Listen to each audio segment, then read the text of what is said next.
13,000 kids develop cancer before their 20th birthday. It's a scary thought, but one dozens of Northwest Ohio families know all too well. 13 ABC's Amy Montgomery talked with several families fighting for their kids and had their stories. Where's my Dr. Big? McKenna, be quiet. These are the little faces of fighters. They're not related, but share a common bond. They have cancer. Here in Northwest Ohio, dozens of families have been faced with the deadly disease. Nearly 100 of them are in this room.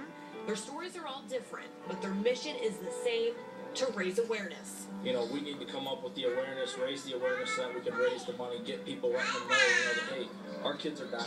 You know, people are losing their lives. Justin and Jessica Fish have 2 daughters, 5-year-old Katie and 3-year-old Kaylee. You would never know by looking at her, but little Kaylee fought and beat cancer. She was diagnosed with neuroblastoma at just 1 year old. He said, there's a very large mass. It's about the size of a dodgeball, and it's about all we can see on the scan. After months of surgery, chemotherapy, even a stem cell transplant, she's cancer-free.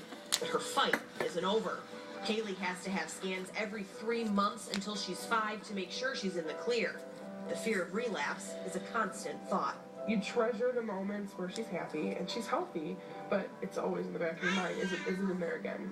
Each year, healthy kids develop some form of pediatric cancer, from leukemia to brain tumors. In fact, about 50 local kids come through the doors of Toledo Children's Hospital for treatment. Well, there's no good way of screening or determining who's at risk and who isn't. And so when most families hear that their child's been diagnosed with cancer, it's a shock.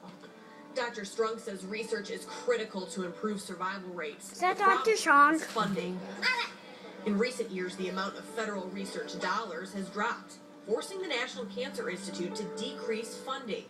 According to CureSearch, it's put 20 new studies on hold and slashed enrollment at new clinical trials by more than 400 kids next year. Spread the message of how very important it is for research to be done, so that we can get to the point where we are with leukemias now, where we can get cure rates of 90 to 95%. Our mission is to bring light to childhood cancer so everybody understands it's not rare.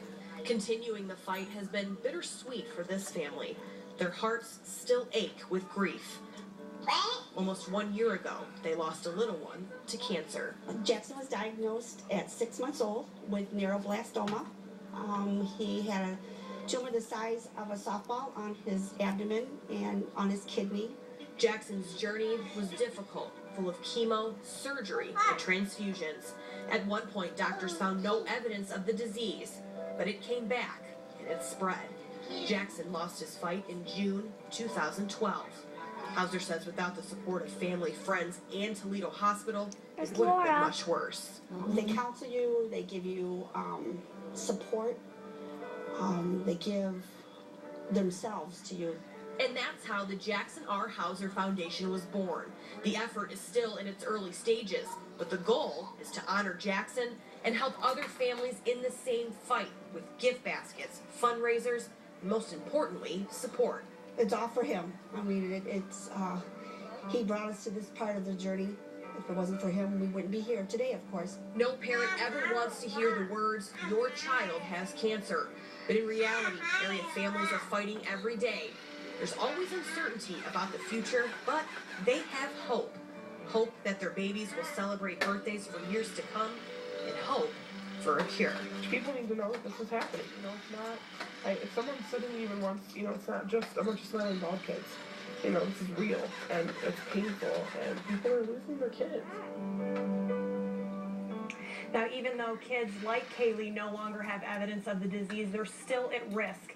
Many patients develop other issues because of all of the treatment, everything from heart and lung damage to secondary cancers. But there are many ways that you can help here locally. To find out how, get connected to 13abc.com. For now, reporting live, Amy Montgomery, 13ABC Action News. Great story, Amy. So very, very important with that message, for sure. All right, if you